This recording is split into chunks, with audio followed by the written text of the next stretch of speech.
बिस्मिल्लाहिर्रहमानिर्रहीम। शुरू अल्लाह के नाम से जो बड़ा मेहरबान और नहायत रहम फरमाने वाला है।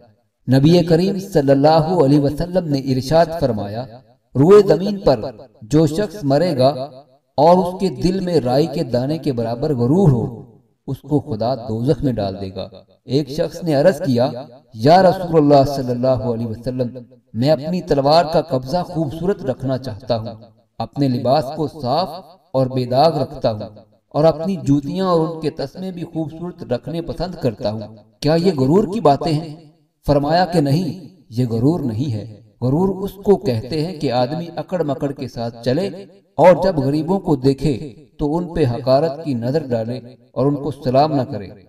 जो आदमी अपने कपड़ों में पैबंद आप लगा लेता है और अपनी जूती आप सी लेता है और गुलाम अगर बीमार हो जाए तो उसकी मिजाज पुरसी करता है और अपनी बकरी का दूध आप धो लेता है, वो गरूर से पाक है।